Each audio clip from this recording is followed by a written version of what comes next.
bahagi ng Voters Education ng Commission on Elections, ipinakita ng COMELEC kung paano gumagana ang automated counting machines na siyang gagamitin para sa halalan sa Mayo 2025. Sinigurado rin ng komisyon na voters-friendly ang mga gagamiting makina. Ang balitang A to Z ni Naomi Almojano. Hindi na dipaypay at hindi na rin mabagal. Yan ang ibinida ng Commission on Elections sa pagsisimula ng roadshow ng Automated Counting Machines o ACM sa iba't ibang bahagi ng bansa. Tampok ang mga pinakabagong feature ng ACMs na siyang gagamitin naman para sa 2025 midterm elections. Ang baterya, kaya na raw umabot ng higit sa 14 na oras kahit na hindi nakasaksak sa kuryente na siyang laging issue ng marami noon kapag may brownout.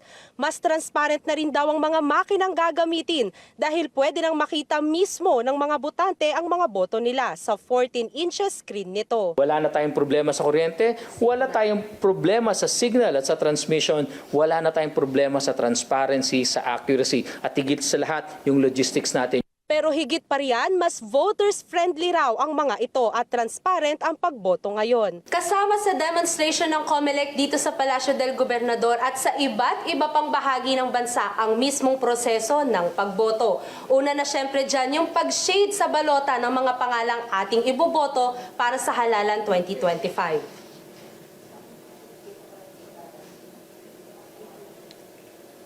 Pagkatapos si shade, syempre dediretso naman tayo ngayon sa automated counting machine kung saan ipapasok natin yung balota para tuluyan na itong makount ng sistema. At syempre merong tutulong sa atin para ipasok yung ating balota sa makina.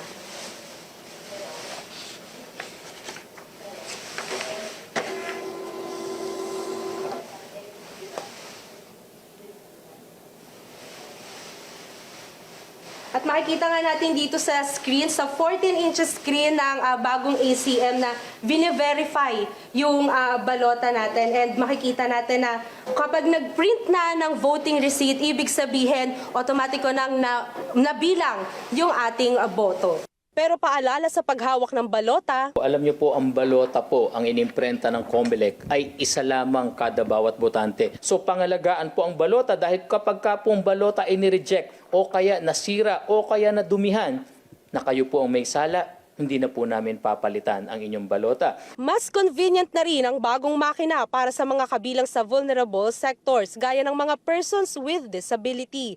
Adjusted ang taas ng mga makina para sa mga naka-wheelchair at may headset din na ibibigay para sa mga visually impaired. Ang makina pong ito ay meron pong headphones kung saan po ikakabit dito at ipapadinig natin doon sa bumoto na visually impaired.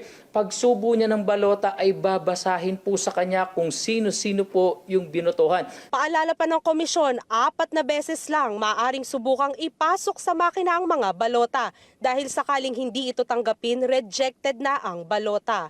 Hanggang sa katapusan naman ng Enero 2025 gagawin ang ACM Roadshow ng COMELEC para sa mga botanteng nais maging pamilyar sa makinang kanilang gagamitin sa halalan 2025. Para sa Balitang A to Z, Naomi Almojano.